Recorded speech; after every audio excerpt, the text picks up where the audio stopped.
Hi guys. I wanted to ask about you both and one of Trick's Point Never. I found out about this movie through knowing that he did the score. I wanted to hear about how you guys got turned on to him, like how you discovered him and what you guys listen to these days and what creative control you had over each other and who took over what in terms of the music and what your favorite albums were from any version he's ever been in, Echo Jams or otherwise.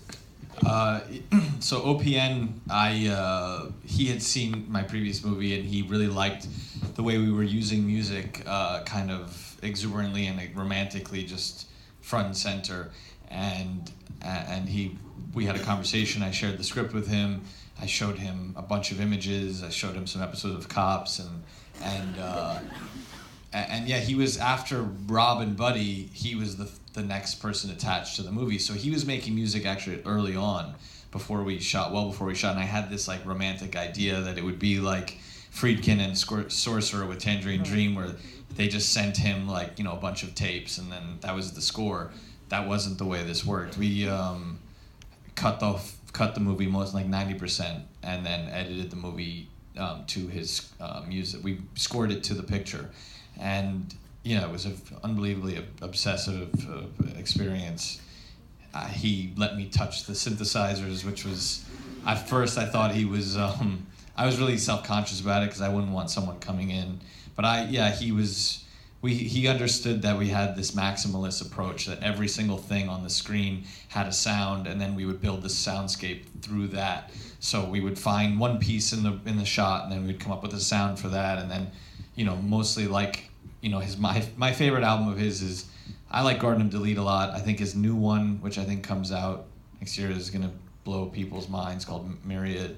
And I like his first album a lot, Echo Jams, Chuck Person's Echo Jams. But just the way he was using sound in a cinematic way, like I always thought that his music sounded like soundtracks for movies that didn't exist. So yeah, we shared a lot. We actually for a while wanted to have Steve Hillage of Gong to be doing the guitar solos, because we talked about, I was really frustrated when we started doing the score because he works in Ableton, which is rhythm based, and that was very frustrating to me because the movie is all about breaking free, and these rhythms, it was hard for me to imagine. I always wanted these shreds, and he said, don't worry, we build the rhythm and then we break free from it. And I was like, oh, we'll get Steve Hillage to do the guitar. And we talked to Steve and he was down, but then I would just disappear and OPN would just, I would go grab us orange soda and I'd come back and he'd have these incredible soulful solos. And that kind of became the kind of theme of the soundtrack a little bit, was to break free of itself in a way.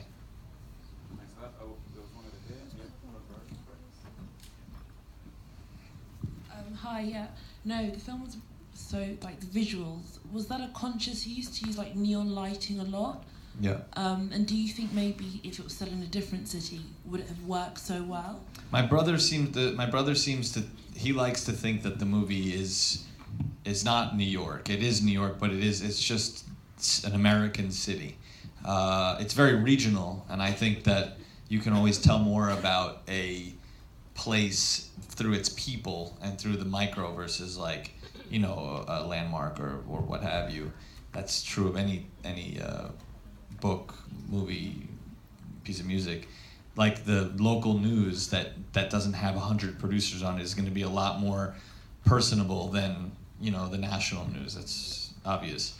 But yeah, the aesthetic of the neon, the lighting and such, that was something that Sean, the DP, Sean Price Williams, we talked about this concept of kind of through the looking glass a little bit, that once Connie has his brother, or so he thinks, he kind of enters this journey, and it starts on the Accessoride, and that's where the lighting starts to become a little more demented, and his kind of determination is wrong and warped, and you start to see that through the lighting and such.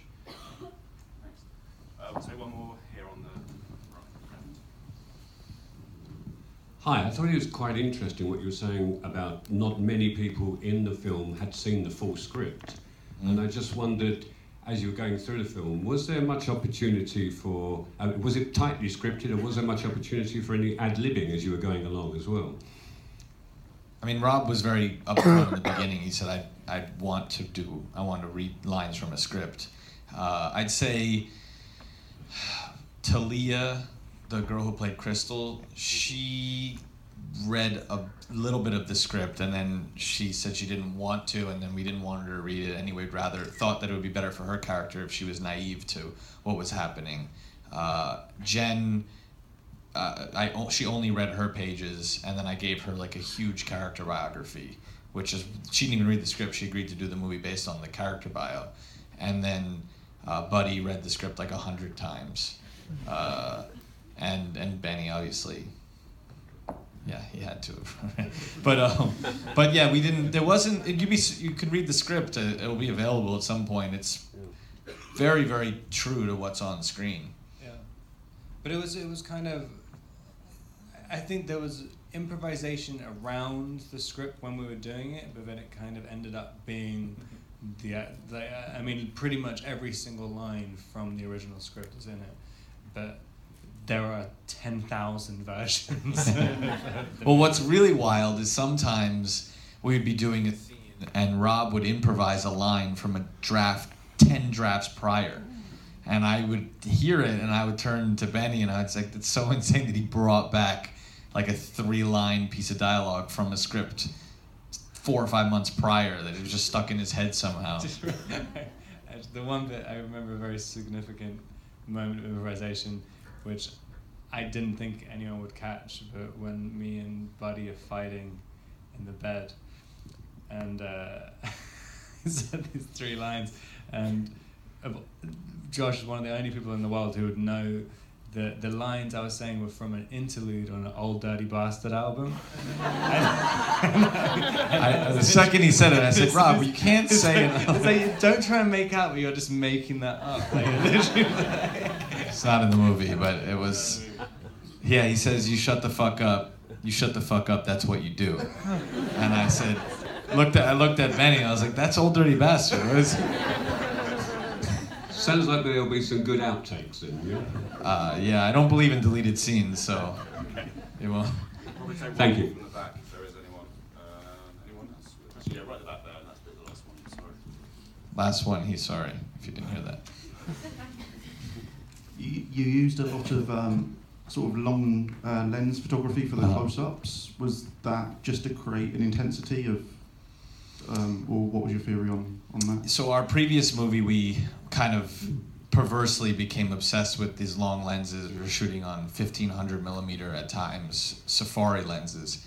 And that film was largely plotless, but I noticed what it did for me in terms of, heightening. I mean, conceptually, a long lens, you're saying, observe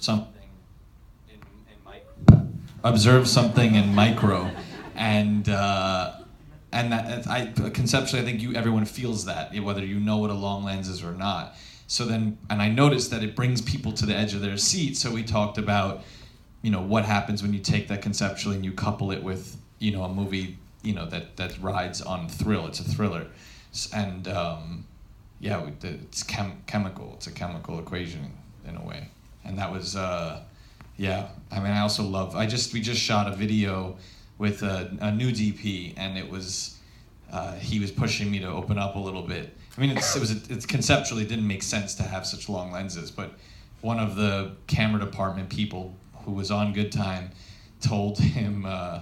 He said, yeah, I want to use some wider lenses. And he said, just so you know, like, Safdie's consider, like, full head a wide shot. So I thought that was funny to hear from point of view.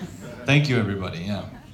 I hope we all agree how special the film is. Can you please thank these guys for making it and coming?